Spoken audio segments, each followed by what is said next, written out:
now tuned into the greatest. And can you just give me like 10% lower on your volume? Just a little bit. Okay. On the mic volume? Just a tad. Yeah, just a little bit. Yeah, you know what? I gotta upgrade my mic. I got the Fifi mic or whatever, but hold on. Recent color, purple. Have you not listened to our podcast? I make that shit sound like a G, son. Yeah, no. You do a really good job, man.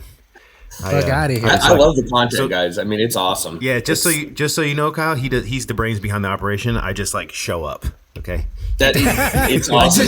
I mean, bro, he does everything. Listen, there's nothing. I don't know if you remember. Like this was in like 2014. There was an app that came out, and it was called Chef's Talk, and that was probably the greatest app because I could literally talk to like you name it. Yeah. You name it. I could talk to them, send them an email, show them pictures, and they'd be like, yo, yeah, great. Keep going with that. Do this, do that. And then that shit stopped. And then once you guys like started this back up and started talking to all these other guys, it makes it like, this is what it's about, man. This is what we do. Dude, you know what? It's crazy. So listen, let's jump right in. But for Chef Kyle, for all of our listeners and people that are watching, can you just give a little 3-minute summary of how you became a chef, what brought you to this point, and all that good stuff? Yeah, sure. For everyone out there, my name is Kyle Alderson. Go by Chef Kyle Cooks on TikTok and Instagram. I've been a chef for going on 18 years. I was formerly trained at Johnson & Wales University.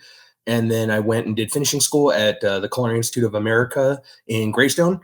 I wanted to compete for the Culinary Olympic team, believe it or not. So I went for that and then went, screw that. I'm not going to do that anymore. Went back to Denver, where I went to Johnson & Wales and then started my career. And then from there, I've been running kitchens since I was about 21, 22 years old. So I've been in and out of every position, gone across the country, back across the country, dealt in many cuisines, but basically my cuisine is California contemporary. And, going from there, just trying to show what a chef does and try to change the industry as much as I can. And on this end, Yeah. So. You know what? You brought up a couple of good points and I feel like we kind of have the same history. So it's crazy because I try to tell people, it's like, I don't know. I feel like, and tell me if I'm wrong here, but I feel like it doesn't matter for me when I hear other chefs or if I hear about other chefs or people that are still working in the restaurant business or chefs in general, like we automatically have a certain amount of respect for each other. Do you know what I'm saying? Yeah. Because we know the grind it takes. We know what, like, I don't care what type of chef you are. I don't care, what level of chef you are. If you are a chef to me, you earn my respect straight away because I know how hard it is, man. You know what I'm saying? And the thing is like, what's crazy is like,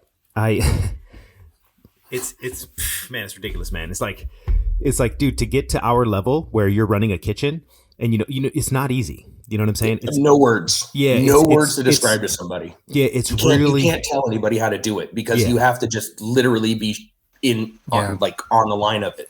Yeah. And that's what I try to stress to like kids. Like you bring up lots of great points to young culinarians. Like you need to go and focus on work. Work is the main goal. Your life does not exist for the next 10 years if you want to get to our level. Yeah. Like you need to sacrifice so much stuff. Casey, I know for a fact you sacrificed so much to get to the point that you are. Like Brandon, I know for a fact you've done way out of your way to go where you needed to go. Like when people ask, I go like, I'm a minnow compared to some of the people that I've talked to, good friends with my friend Zach Kasmer. He's up in he's a great chef. He's up in Pelican Hill. Okay. The guy is just like 12 years deep of just molecular gastronomy. Guy is just dope. Awesome guy and knows exactly what he's doing. And you get a few guys like that every so often, so I know, what's crazy is like, Kyle, I struggle with this because I'm very well versed on all hydrocolloids and molecular gastronomy in general. But the thing is I hesitate from teaching it because I've had so many bad experiences with teaching young cooks how to make whatever it is, you know what I mean? And they forget about the basics. They don't know the basics. So I urge every young cook, I'm like, bitch, before you cook sous vide, I want you to cook me a perfect chicken breast right now. Seriously. It's Oh, like, hey, dude. there were so No, many you're cooks. right. It was like, yo, I want to do You're this. right. I want to make this. Like, listen, and that's why I think, and we're gonna get into this because, well, let me just take a step back. I'm sure you guys can agree. I want you to set up your fucking station right first. Yeah. Set up your First. motherfucking station right. I want it 90 some degrees. boss, Yeah, bitch. make sure your station is set up like, before you want to dip this in nitrogen, like straight up, like, and I think this is really important because I'll post some shit. I'm not gonna lie. And I brought this up the last 3 podcasts. I'm working with You're Granda, good. this app Granda, and this is like my superhero, right? Because for me, when I was a young culinarian growing up, we didn't have this. You didn't have the internet. You didn't have this app-based word techniques of where mouth. you have Paco Ramirez he just dropped a masterclass on this fucking app. He's a 2 Michelin star chef. People don't understand. You are never ever going to see this chef ever. Do you know what I'm saying? If you're in America, you would have to go to Spain, go to Ibiza, and you know what I'm saying, and dine at his restaurant that costs $1,500 a night. But yet he took the time. This 2 Michelin star chef, one of the best restaurants arguably in the world, did a masterclass on Granda, and it's only $50. Yeah. Like for me, that is like, it's a no brainer. And what I am very adamant about is you can take some of these techniques and you can kind of apply them. Just put the knowledge in your head. Yes. But I try to tell people, young cooks. I had this one cook send me some of his dishes. You know what I'm saying? And I'm giving him constructive criticism because he was like me when I was a young cook. I would put way too many things on the plate, like crazy amount of things on the plate, especially when I came out of Linea. And it's funny because now I'm focused more on simpler ingredients, but I'm not doing any restaurant quality food because I think it doesn't really have its place on TikTok or IG. Some of them do, but it's crazy because I just, if you're a cook out there, you need to nail the basics and the fundamentals before you go any type of level cuisine. You know what I'm saying? Like upper level cuisine, because if not, you're just gonna put the cart before the horse, and you're gonna end up screwing yourself. You have to learn discipline. You have to learn product ingredient. You have to learn mise en place. You have to learn time management. If it takes you an hour to make a soup in a business that opens when you close from 2 and you open at 4, and your time is literally to make a soup, and it takes you that entire time, there's a problem. There's a big problem. You need to be like time management. Let's go. You got 10 other things to do to get to that point of open for service. And if you're lollygagging and not getting ready, you're shit out of luck. Like you're gonna be shit out of luck. That's why I highly recommend, to any young cooks and chefs out there, go work in a restaurant that is like, I would say that is reputable, that's chef driven. Yeah. Because or chef inspired. The problem is when you go to work with restaurants that are like, I don't want to, not corporate. to shit on your. It's all corporate. Like I've worked for it. I've worked for Lazy Dog and all those places. I don't give a shit. Yeah. Oh, how was Lazy? I love Lazy Dog. I like Lazy Dog actually. So how was it? So I opened up the Temecula location, but I also did training at Valencia and Orange. So I was driving between all 3. And the corporate structure is pretty good.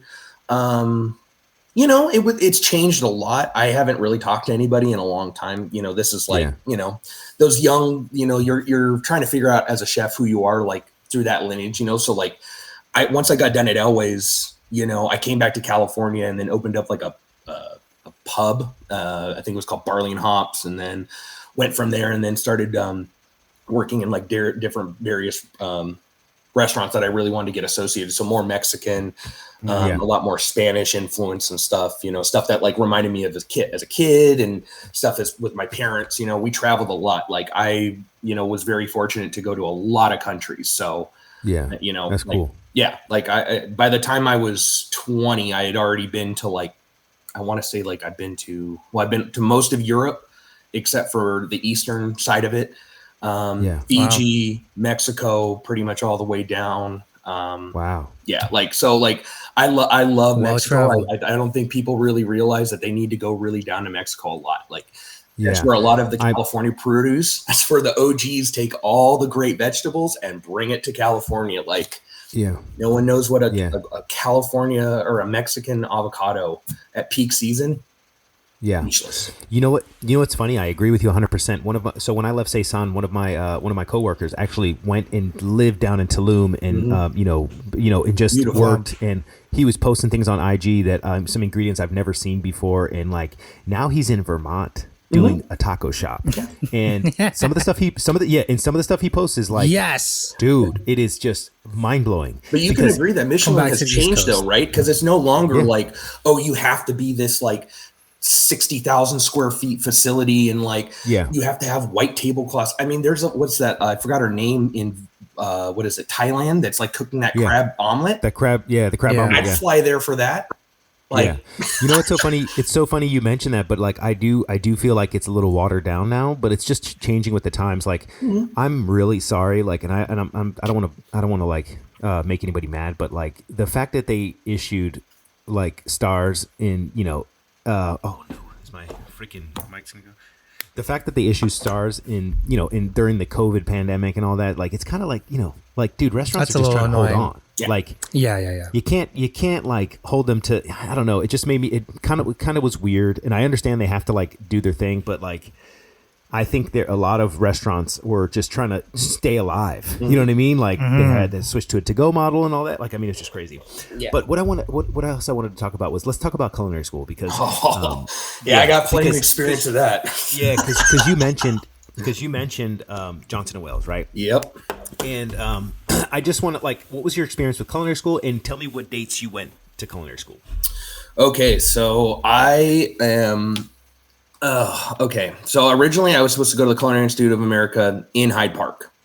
Okay. And I crossed, if anybody knows, I crossed the line and said no to CIA and went to Johnson & Wales because I thought at the time the reputation was CIA goes on TV, Johnson & Wales runs the industry.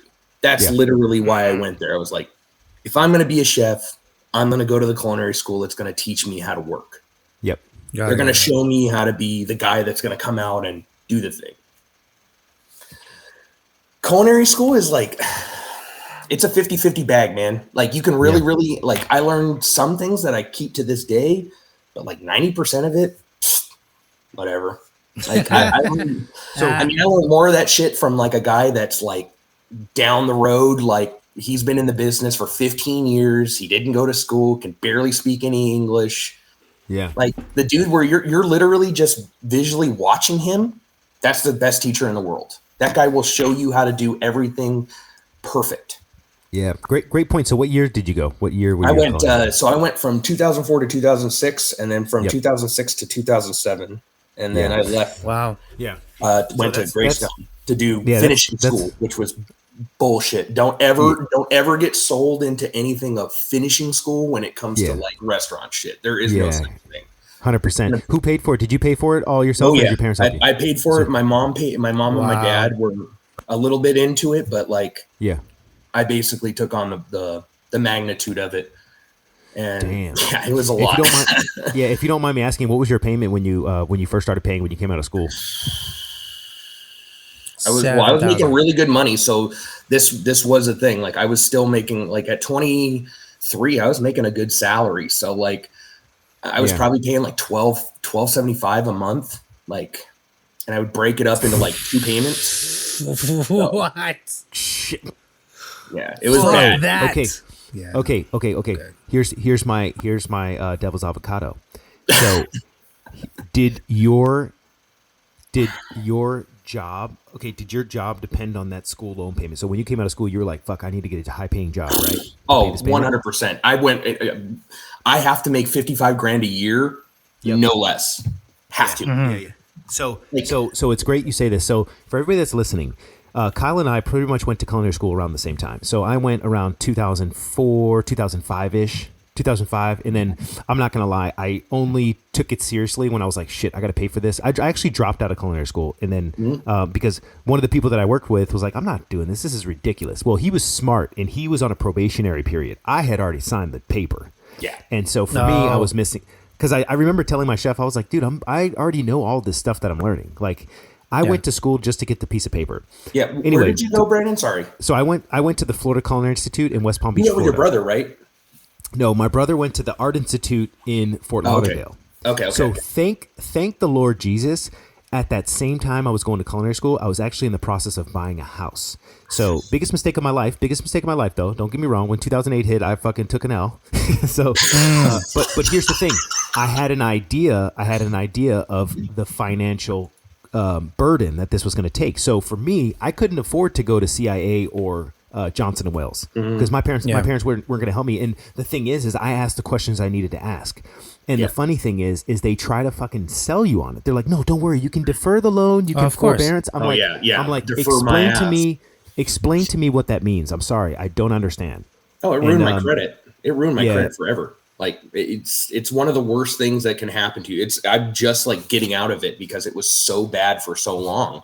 And you have jobs in between where you don't make enough money. Like, and you live in California, So what's crazy is I actually, from 2005 to 2011, I actually took it seriously, and I want to just put things in perspective.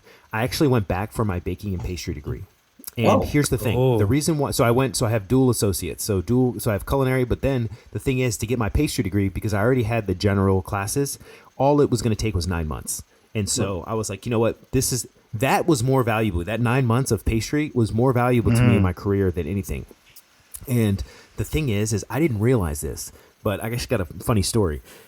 So when I signed on to culinary school, I paid full price for the culinary degree. But then when I went for baking and pastry, the financial advisor, because I was like, listen, I don't want to pay this. I don't want to pay too much. Like, this is ridiculous. Like, they just cost too much. Now, I'm not going to lie. My school was cheap. It was like $35,000 all in for both. Okay. That's way cheap. Listen, still a lot of money, bro. Casey, listen, let me tell you something. Johnson Wales at that time was 75, 80,000, and CIA was already over the 90,000 bracket. So the reason one of the main reasons that I wasn't going to go to CIA because for 2 years was going to cost me $125,000. That's what I'm saying. And Johnson and Wales was only going to cost me 80. So we're on the same page. So we're on the same page. So basically, I was like, I can't afford this. And but anyway, she looked at me and she's like, if you don't mind me asking, she's like, I see you put white on the piece of paper, but what's your nationality? I'm like, oh, I'm half black, half white. I was like, I've just always put white my whole life, you know. Mm-hmm. And she's like, well, you might want to be black today. Oh shit! I was like, okay, yeah, and I was like, okay. She's like, okay, I'm just saying because this qualifies as a tech school, so the government will subsidize your loan. Yeah. And I'm like, okay, what does that mean? Explain it to me. I did not know that. She's like, That's cool. Okay. She's like, listen, my daughter as well is biracial. She's like, you're gonna pay $9,000 for the school if you do this. And I'm like, what? Nice.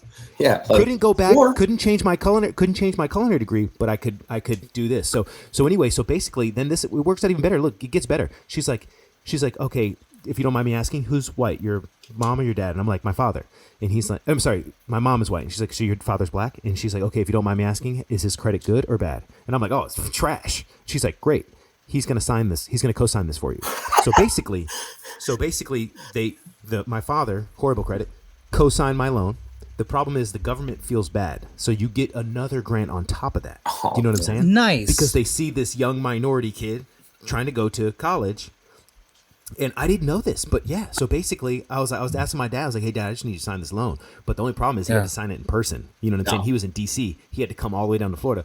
I ended up paying. It was like $6,000 to $9,000 for my second associate's degree. That's where the culinary degree full price, man. It was like $26,000. Yeah. And so I urge everybody out there to try like. I made a video on YouTube is culinary school worth it in 2021 and 2022? I don't know if anybody saw it, but I'm not going to get into that because in my personal opinion, I do not think it's worth it. When Kyle and I were when Kyle and I were coming up in the industry, it was worth it at that time only because they asked, but nowadays it doesn't matter. Yeah. Like I don't care what anybody says. The return on investment is not there. Yeah. And the proof is in the pudding, right? It's like, like look at Casey, for example. He didn't go to culinary school, man. Nope. He did just fine. Yep. He just fine. Did just fine, bro. So many culinarians, and then we can get off this topic, but I want to bring this last one up. So many young culinarians, they come out of culinary school, instead of going for the experience, they go straight for the money, and it completely fucks their career. Yeah. They don't know what they're doing. And yeah, trust me. And I remember when I was at the Breakers Resort, I remember these CIA cats coming in, absolutely dog shit, like. Absolutely. Seriously. And I was so upset. And not to shit on Johnson & Wales, but, Johnson & Wales Miami was pretty big. And I remember when I toured that school and everybody did the same thing. Like, yeah, I'm Johnson & Wales, blah, blah, blah. I'm Johnson & Wales. Oh, I'm from CIA. But, when it came down to the work, when it came down to the physical work, You know what I'm saying? Hey, I need you to peel this 50 cases of shrimp.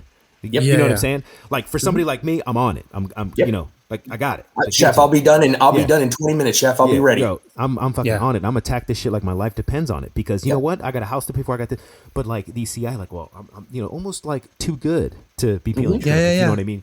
I should And, be look, chef. Or they critique. Right off That's school. the worst one. When they come over and go, do you think you should have done it a little bit different? Yeah. Ooh. Listen, asshole, I've been on the line for 12 years. You've been out of culinary school for an hour.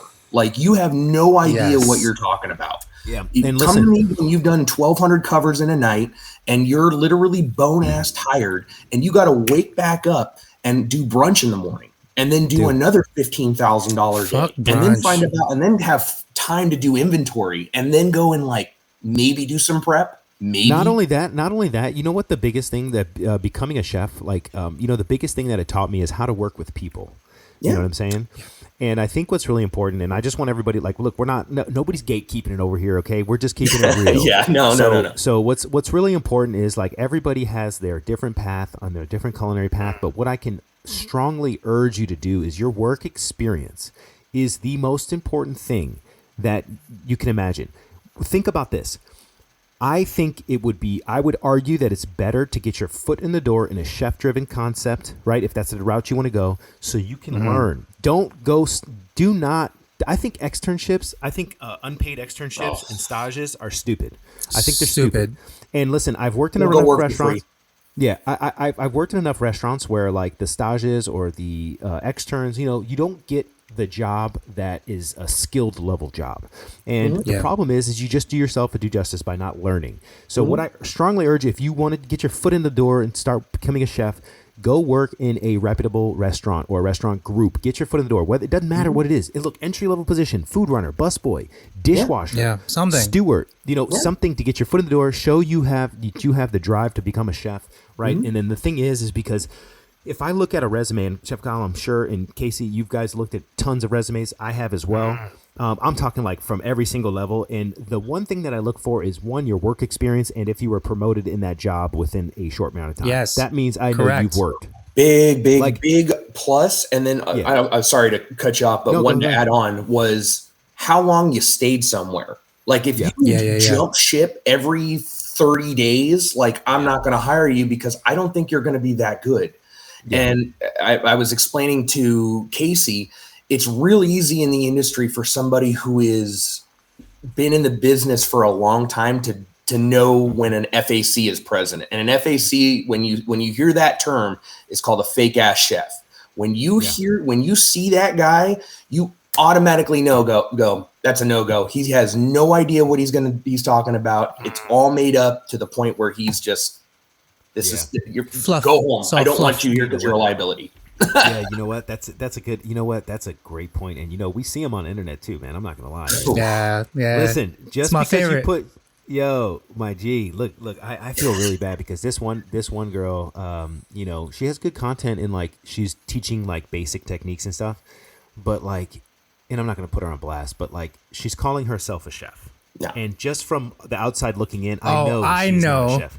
You know who I'm talking about. Oh, I know. I know Oh, she's I not a know. chef. Is it somebody like that's been on a lot of your videos that have like talked or what? No. I I- don't think we don't no. even know each other. But what I'm saying is, okay. from the outside looking in, and the reason why, and you guys will laugh, is because you know, she said, you know, like, listen, it's a gray area, but like, do not call yourself a chef if you have not put in the work, or if you have not put in the work of running an actual kitchen. Like, you know what I'm saying? Like, listen, I'm sorry to say, but like, I knew exactly just by looking at her profile, looking at her pictures, and her, like you could just tell.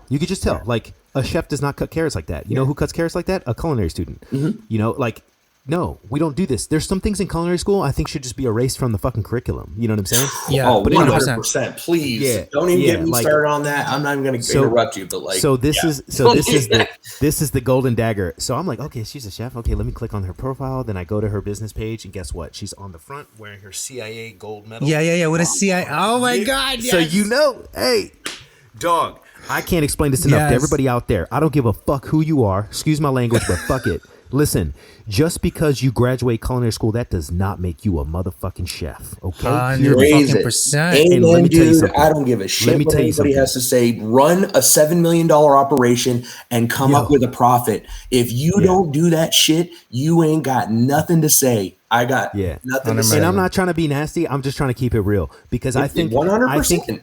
I think what's really important to know. Yeah. Listen, I think what's really important to know is like the real ones know you will be exposed.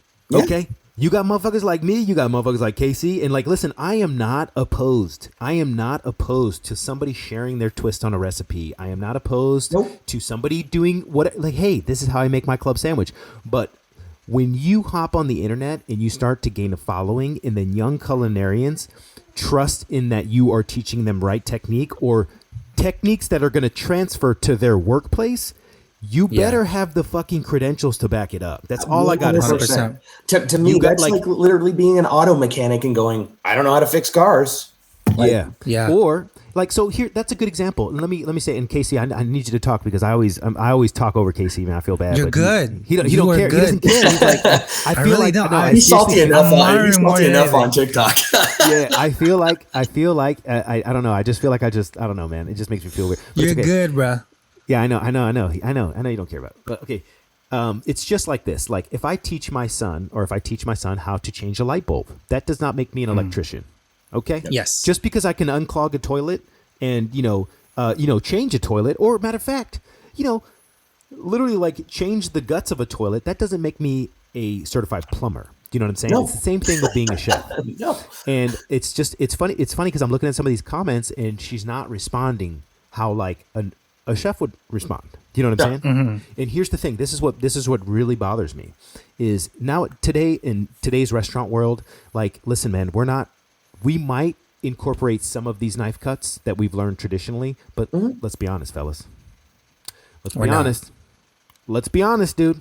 Some of the shit does not. What you learn in culinary school does not transfer to every fucking restaurant. You know what does? What that chef says. How he does. Exactly. I had a chef tell me, he's like, listen.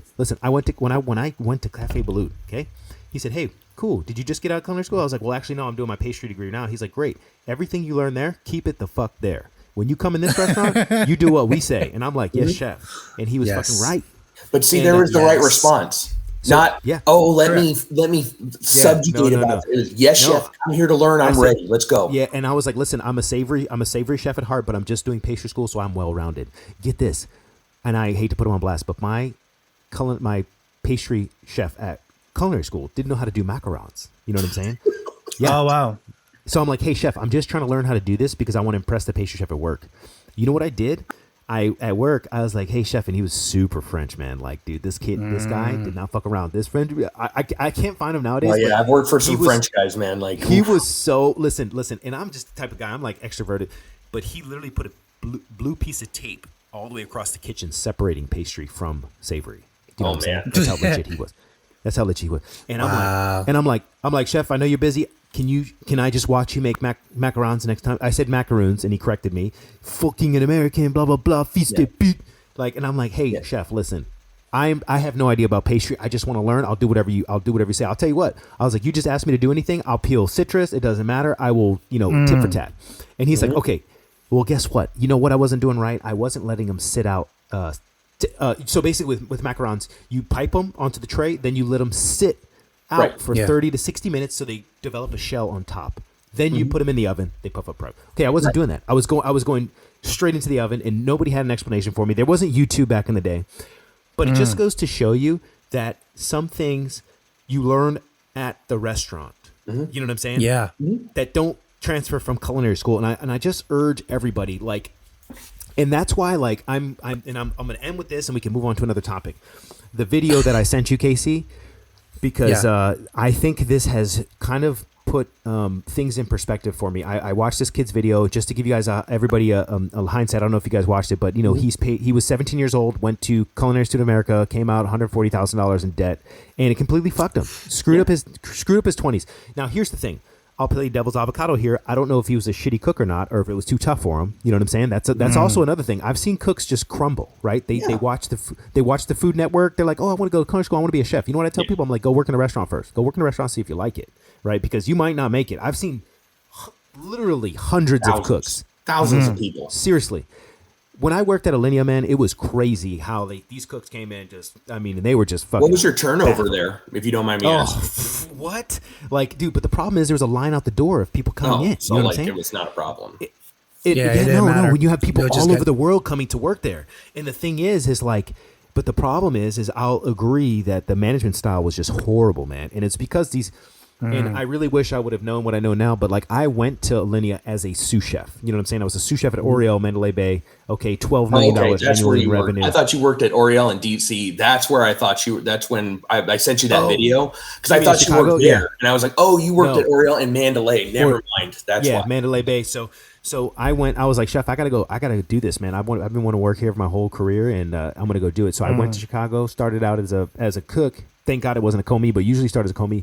But what I'm saying is after I was like, I had some stages, and I was the only one that was nice to him, because the thing is like when you put a young line cook into a sous chef managerial position, they just lose their temper too much. They don't know how to handle people. They fucking lose their mind, dude. And like that's what was happening, man. I remember the executive chef coming to one of the sous chefs, and I'm not gonna put him on blast because I love him, but he's like, hey, you know what I want for my birthday? I want you to make me an omelet. The sous chef at Alinea, 3 Michelin star, could not make a fucking omelet, bro. Couldn't make an omelet. Hear me out. 3 Michelin star sous chef could not make an omelet. Yeah, and that's I was bad. Flabbergasted, bro. But I mean, this guy. But let's be honest, this guy only worked at Alinea. He didn't work anywhere else. And I'm like, chef. I mean, I'm not trying. I can make this. I like desperately. I didn't want to put on. Let me do this for you real quick. I'm like, hey, I can make this. He's like, you know how to make a French omelet? And I'm like, yeah. I worked fucking breakfast. You know what I'm saying? And I learned brunch, and I'm like, dude, I can make you any omelet you want. You know what I'm saying? I can even do the egg white omelet with no spray, no oil. When you're at a station and they're like, hey, can I get an egg white omelet with no oil, no spray? And I'm like, okay, listen, sure. I'm using water. Nightmares of hotel and casino days, please. Yeah, 1,400 deep in there. Can I have an egg white omelet? No oil, no salt, and they're barely toasted, and then put on a separate plate. And make sure the plate is hot, please, with a side of. No. Nice. Listen, I don't mind, but I keep it real. I remember saying like, okay, listen. Either you're going to want the egg to stick and it's going to be a semi-scrambled, or I'll use water, right? Because if you use a little bit of water, you make the eggs coagulate, and you can use steam to release from the pan. But it was funny because like I remember making this omelet, and then everybody's looking at me, and then he was like, he didn't want to like just admit the fact that he couldn't make a fucking French omelet. Like just admit it, bro. It's fine. And it's funny because I'm over there, I make it, dude. Hey, it was perfect. Ooh, nice, creamy in the center. And and it was just funny because I was just like, damn, okay, well, that's where we're at. But anyway, needless to say, that's why I swear I'm gonna close with this. For my new YouTube plan and strategy, I want to literally take a culinary book, like The Professional Chef, I don't know where I put it, from CIA, and I want to skim through it, take out all the important parts that I think are applicable in 2022. What do you guys think about that? Yeah, I think that's good. Be down to help with that at all. Create a series. Like, I think, I will not lie, I'm talking like food and sanitation, yes, and I think product identification is way better than the fucking knife cuts. Oh yeah, 100%. Like, dog, I mean, nobody's doing a tournée anymore. Yeah, like the basic knowledge. So basically, that's what I'm going to do, and I'm not going to lie about it. Oh, like, tournées! I think it's horrible that somebody charges that culinary schools charge for this month, but you come out of culinary school and you're a cook, dude. You're not a chef. No, man, got me heated up. Anyway, you need to take your licks. That's the biggest thing about a chef. Yeah. So yeah. Anyway, everybody follow me on YouTube. Stop playing. Yeah, no, I'm down. I'm totally down to help with that if you need anything. So. Yeah, I think that would be that. So I literally want to take my 2 culinary books that I have, the Florida Culinary Institute, CIA, and I'm going to skim through it, and I'm going to make a series absolutely free. And I'm going to say, hey, this is what you need to know from culinary school. This is what you need to know from the CIA. I'm looking at this book. I'm a professional chef, 20 years. This is going to be my series until CIA comes after me, right? You want the best of the best? Well, I'm going to come after me. No, and I would do the same thing with Johnson and Wales. The only good chef that I mean this, the only good chef that I really think that came out of Johnson and Wales that's been super successful is Tyler Florence, and Tyler Florence is a G. Like he keeps it down. Oh, like, did he go to still Johnson goes and Wales? works his restaurants. Most people don't know that. That guy still goes to his restaurants and still works a shift. He still goes out of his way to make sure that like he's still seen in the business. I can't say that for many guys that have a lot of like Michelins. I don't think you're going to go see Daniel Boulud go work an entire shift right now. Yeah. Balls deep. I mean, not to be any offense. Daniel is like, you know, he's a king. Yeah. You but know, you're right. You're 100% right. TK, Daniel Boulud, you know, all of them, even Charlie Palmer. Listen, all of these chefs now are fading out, and we're the next generation of chefs. Right.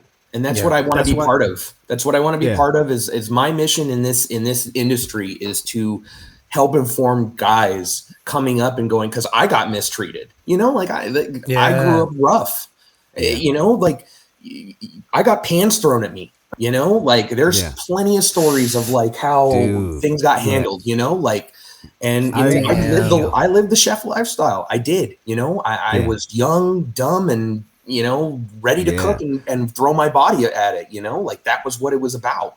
You know, bro, and then sprinkle drugs and alcohol in between that. And mental dis, you know. Yeah, you know what's funny? I remember. That's a whole nother thing too. Yeah, it's so funny because I remember one of the sous chefs at Cafe Blud absolutely just fucking losing his mind on something. Right, my glaze broke in my sauce, and I'm stirring it up, and I was about to fix it. He didn't give me a chance. He just started screaming. Right, and then I remember we played it up, put it in the window, and I'm like, Chef, listen. I respect you. You respect me. I'm like, you can just ask me to do whatever you want. I'll do it. It's not like I'm going to argue with you. But, you know, there's no reason to scream at me when I'm right next to you.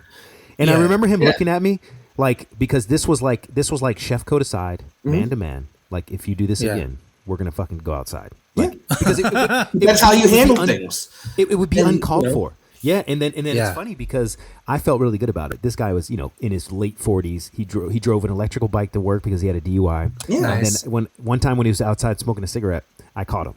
You know what I'm saying?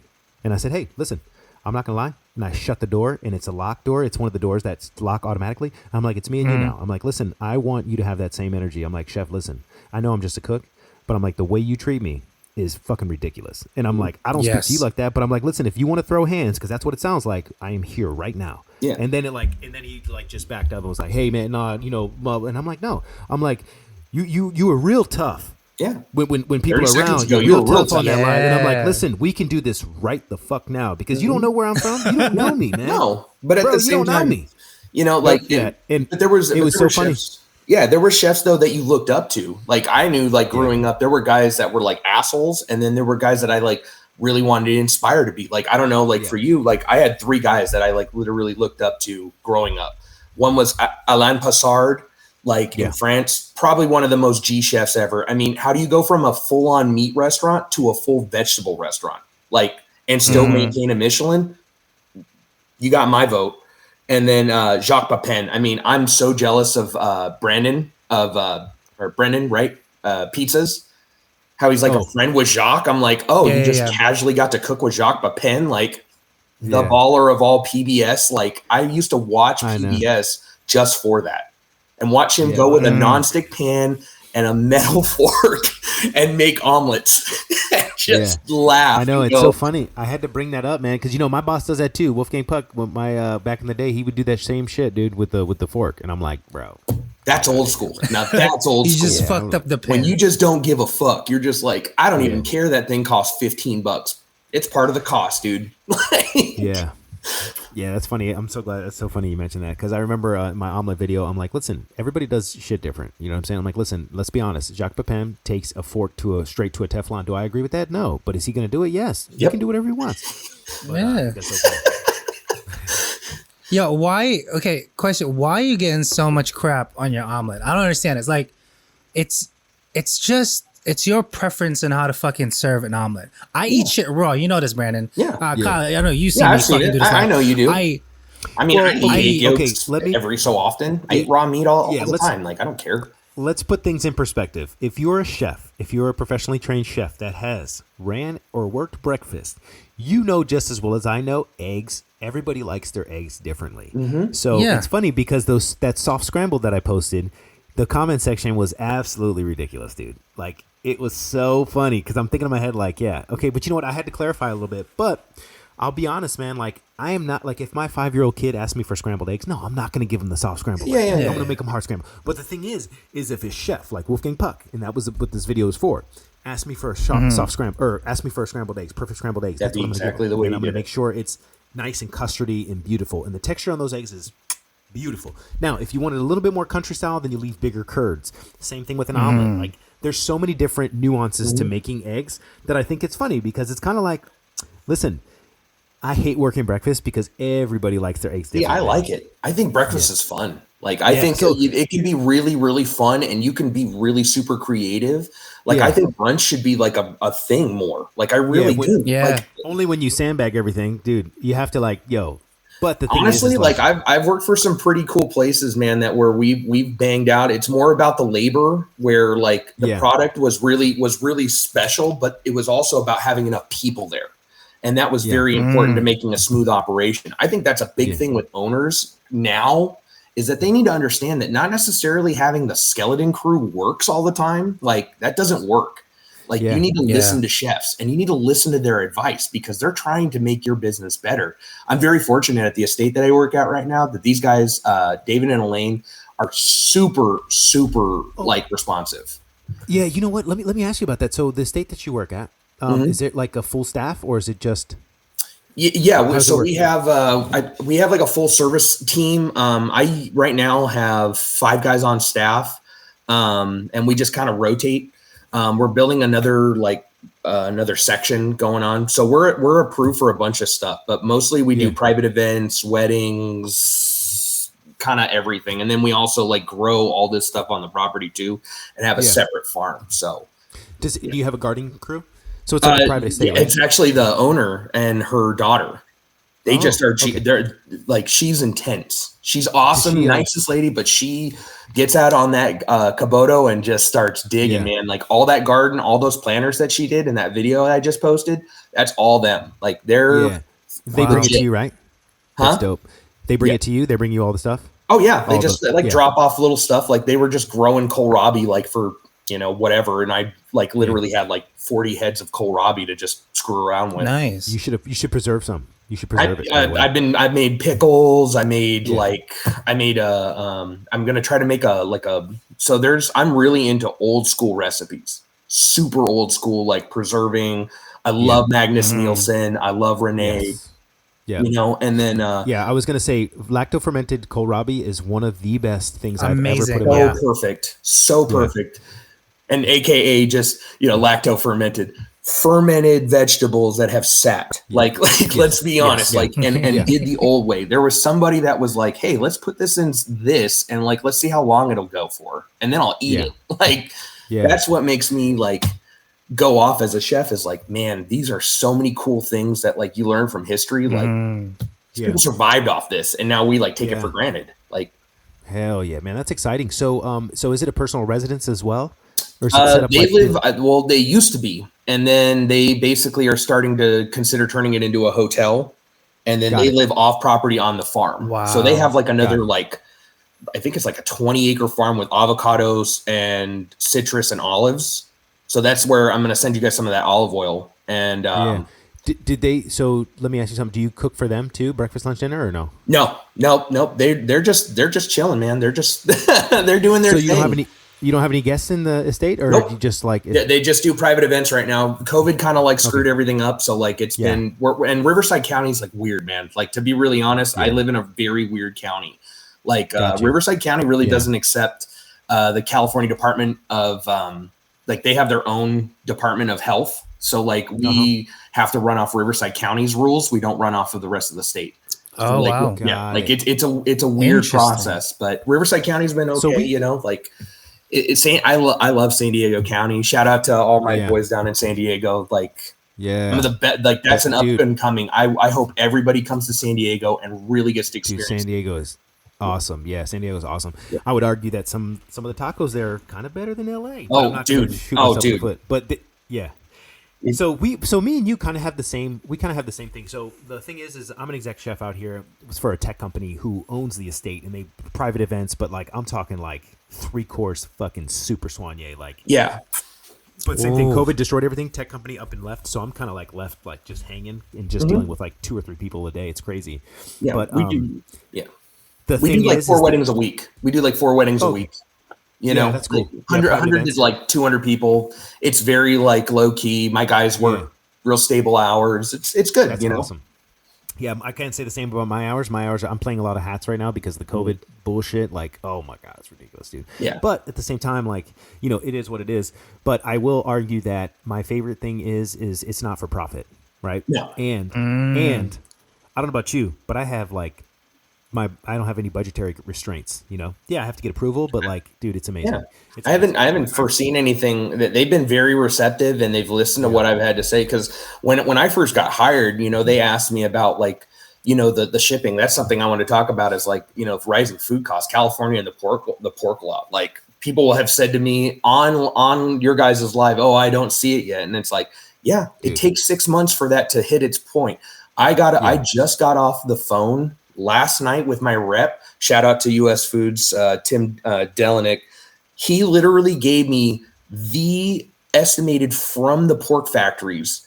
It could be up to almost a 47% increase in pork. We're talking that could be more than a steak. Yeah. Like that's insane to talk about. I was doing numbers the other day. I mean, that could be like a $80 dish.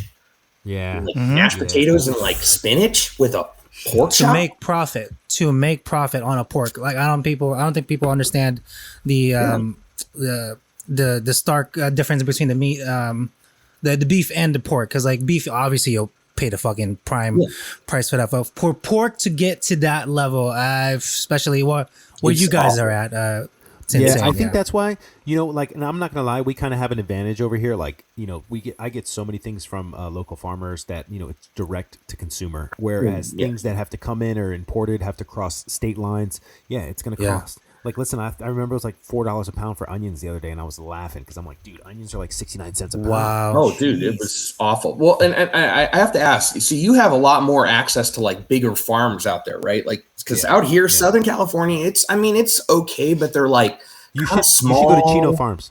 You should go to Chino Farms. Chino Farms. Okay. Chino Farms is the best out there. Okay. Yeah, because like I usually go to like if I need to get like a specialty product, I usually go to like specialty produce or like something that don't. Yeah. So I'm going to tell you right now, Girl and Doug is a farm you need to go to, and then Chino Farms. Okay. 2 farms out there that are just that you don't need anything else. I don't know about proteins though, but I mean, let's be honest, you're so close to Mexico, bro. Come on. Dude, and you know the fact that like I have my produce company, you know, that I deal with right now in Guardia Brothers is awesome. Like I get whatever. I'm very familiar with them.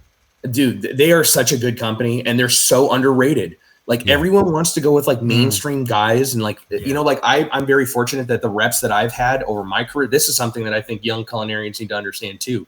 You need to get familiar with your reps and who you like working with, because those guys are the ones that are going to watch your back and look at the market and go, dude, you need to buy right now. You need to buy right now. And those are things that comes over time. And it takes a certain kind of chef to understand the whole entire thing. And that is, you can't find that. It's so hard to find right now. There's very few of us. Yeah, it's so funny because Sushi Cho is in Las Vegas right now, and I'm watching him set up this restaurant, and he's asking me like, you know, for truffle purveyors and stuff. But I haven't been in Vegas for so long, man. It's like, dude. But like in Vegas, the thing is you want to build really solid relationships. You know, the thing is like I agree with you 100%. There's some reps that I continue to work with this day. Yeah.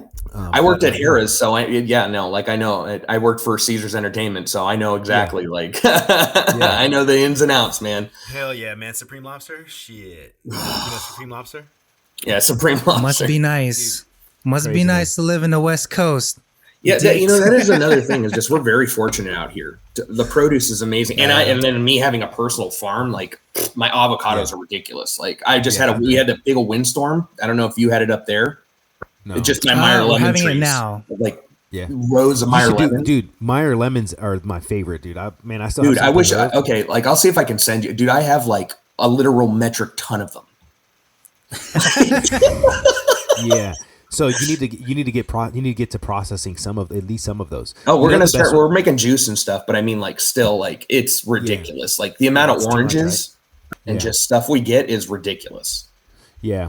You almost need to set up a bake shop and like, because like I had the same issue. Like the thing is once citrus starts going, it starts going, bro. Yeah. It's going, that's yeah. right. And You have little to use food it. for thought. Did you know you can get any types of citrus on any tree? I didn't know this, but I remember going to a farm and you had Meyer lemons and By, limes on the same motherfucking by tree. splicing. I forget I've what it's heard called. about that splicing. I've heard that's like a new thing now. It's crazy. It's crazy. And then so I'm like, hey, I'm looking for some Meyer lemons. It's like, okay, cool. Do you want some oranges too? I'm like, what do you mean? Wait, hold on. This is on the same tree? What the fuck? Like, I didn't understand it. But anyway, that what I also like that I love about California is the sumo tangerines. I love them. Oh, alarm. Yep. Time to wake up. No, it's attorneys on the other line. Everyone's texting me going, "Oh, hey, what's going on? You need to like order or whatever." I have reminders for different times because it's all the all the different drops now for like US and all these guys. Yeah, hell yeah. And yes, I am a Star Wars fan. If anybody like heard that, so. What else we got to cover, man? I know we got to wrap it up here pretty soon, but what else? We gotta cover, I don't know. I just wanted to like TikToker chefs that you're really looking after. Mine is Jacoby Cooks. Have you seen that guy?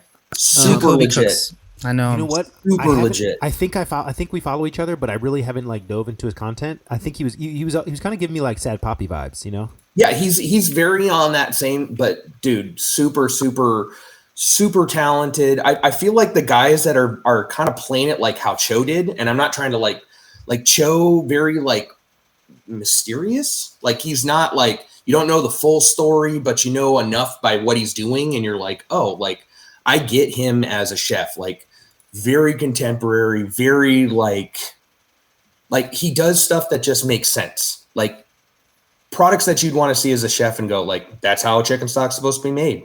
Yeah. That's how an egg's supposed to be cooked. It's nice to go on to like guys like your pages where I see stuff as a chef. This is just from my perception is going, that's what I want to like, what I want things to look like. I want things to be that kind of way, and I take things from your plating technique. Brandon, you're probably one of the few people that I know right now that have a very abstract way of plating.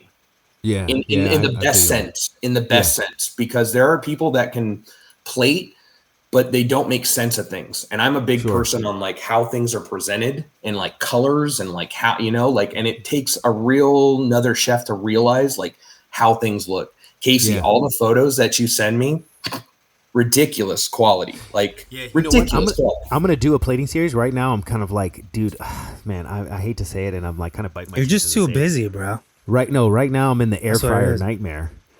Dude, the air fryer. I don't even have one. I don't even have an air fryer. So the thing is, I'm not gonna lie. I don't know it. if you guys know, but on my air fryer series, I'm like, listen, I'm a chef, right? So I don't believe in air fryers. You know what I'm saying? Yeah. I think it's stupid if you have a convection oven, right? But here's the thing: I also believe in don't knock it till you try it, right? So I'm doing this air fryer series. First video, fucking 750K views. Like, Of course. absolutely. Told you. I'm trying to get to 1,000 followers. Bro, I just don't worry, you'll get there. But you have to understand, I put in so much work. Like, dude, I know, and that's why it's just like 40 it's crazy when I hear these numbers. I'm like, listen, let's put things in perspective. I posted over 40 good quality. No, sorry, 33 good quality videos on TikTok just in the month of January. Yeah, good, like solid videos. Like, but I outsource my editing, and like we have like a circle of just content. It's like a content machine now, right? Where every time I film, like I'm gonna film right after we get off here. I got a block from 10 to 2. I film 5 to 8 things, send it out to get edited, and then it comes back. So what I make today will be posted next week. We have this system, right? But I think the thing is like there's so many things I want to do as a chef, and like I want to stay sharp.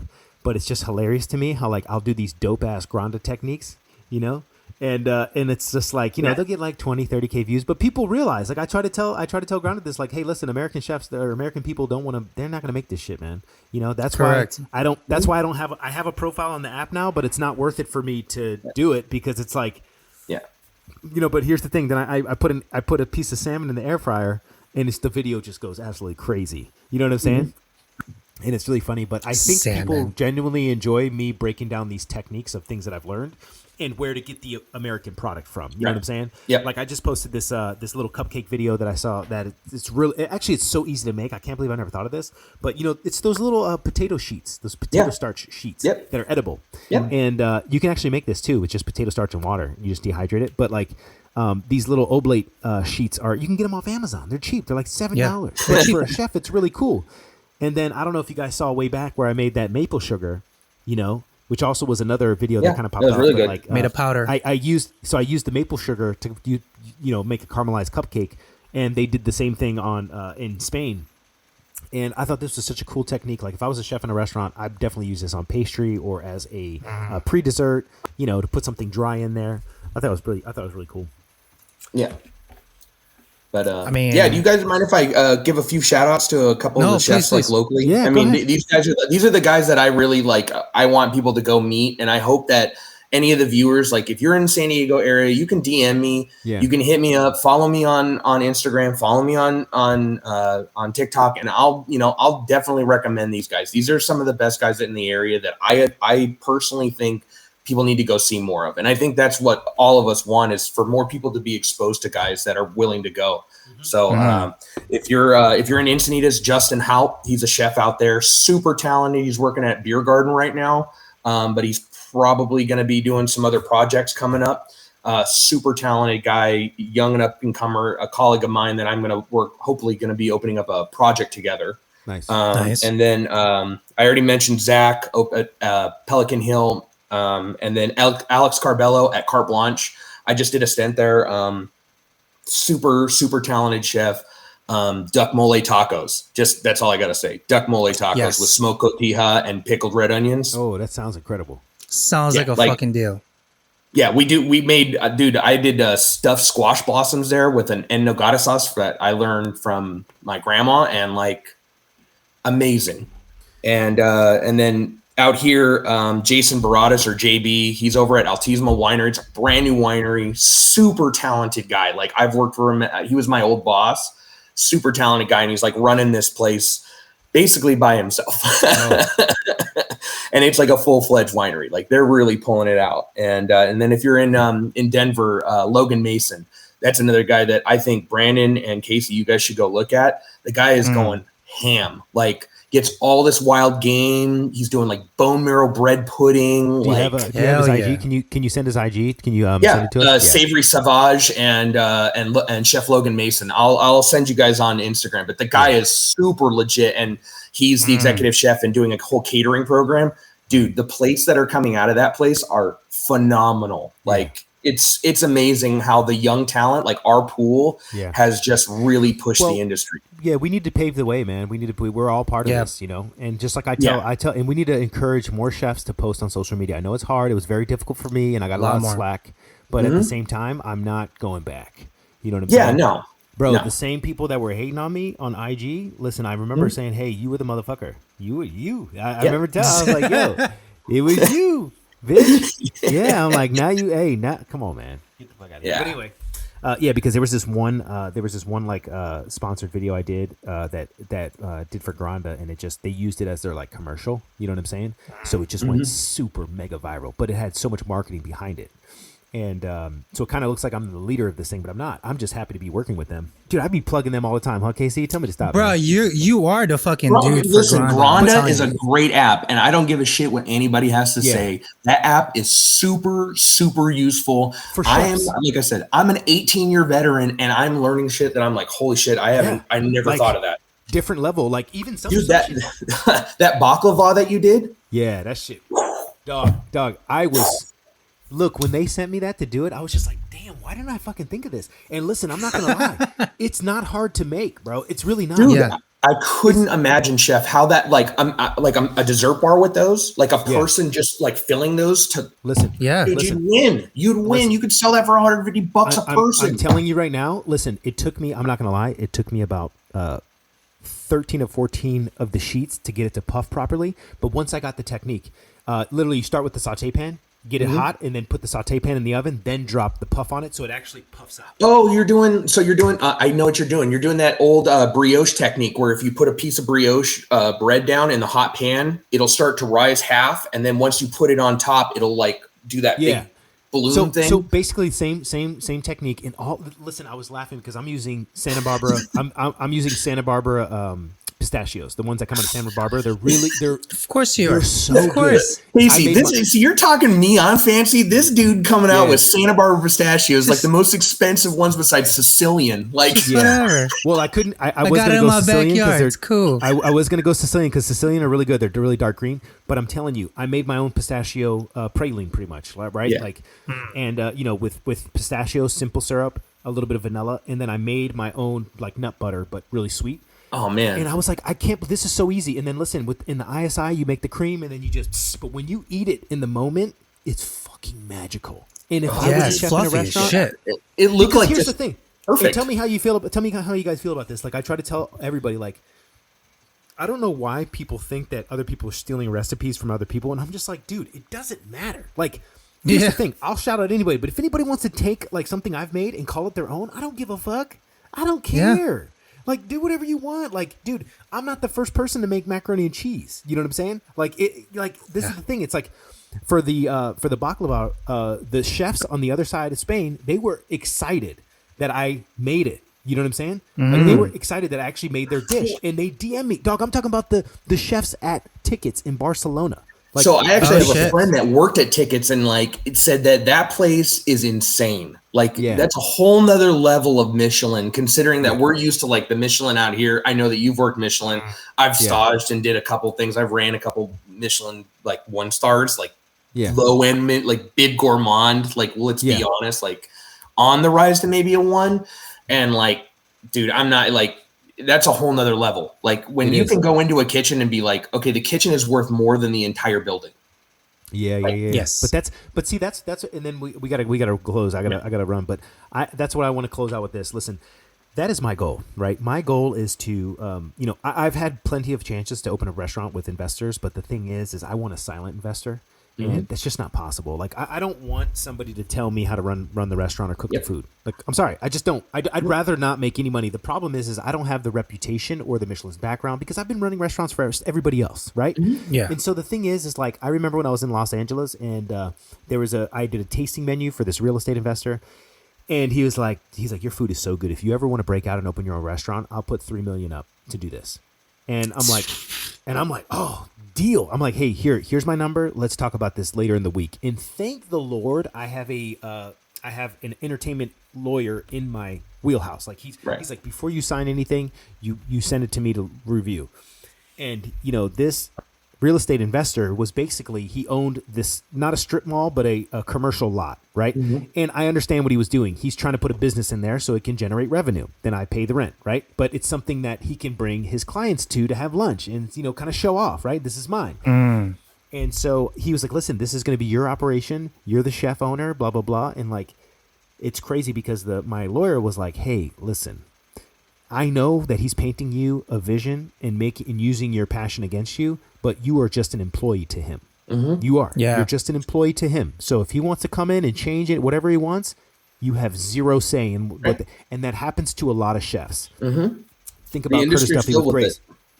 Yeah, and so that's why for me, what I want to do is build a bunch of small businesses like with passive income, and then I want to do pop-up dinners, and then. But I do not want to do it for profit. I only want to do it for the best of the best of the best, be able to pay the staff, and that's it. Pay for the produce, pay for the staff, but I want to have the best decked out fucking kitchen on planet Earth. I don't care if there's 10 seats in there. I don't care if there's, you know what I'm saying? I want the kitchen to be the showpiece, right? And I only want to make enough money to pay the staff a good wage, like a solid wage. Like I want them to be invested. And I also want to give the chefs that are with me a piece of the pie. Yeah. So that way they have just as much. Like, percentages. They have so important. Just as much skin in the game as me, right? Like I just want a percentage off the top. Yes, it's my operation, but look, you as the executive chef running it, you're going to get 15% here of equity, right? Because I think that's what's missing. A lot of people don't understand, when you take your shit ass salary and yet you're making this restaurant millions of dollars, it sucks. That's why I'll never go back. Like that's why I just can't do it. But anyway, listen, this has been a great podcast, man. I fucking love thank you guys. Shit. I really appreciate it, man. Right? It's like chilling with the homies, man. I know, right? It's always cool. It's always cool to be with other chefs and like talk about all the stuff in the industry. It really is. Yeah, go ahead, Casey. Take us out, man. Sorry, I talked too much. That's me too, dude. Sorry. No, don't you feel bad? Salty later. Listen, you be salty later. It's okay. I tell Casey Don't feel bad every single time. I know he does it. Listen, he matches Don't the feel vibe, bad.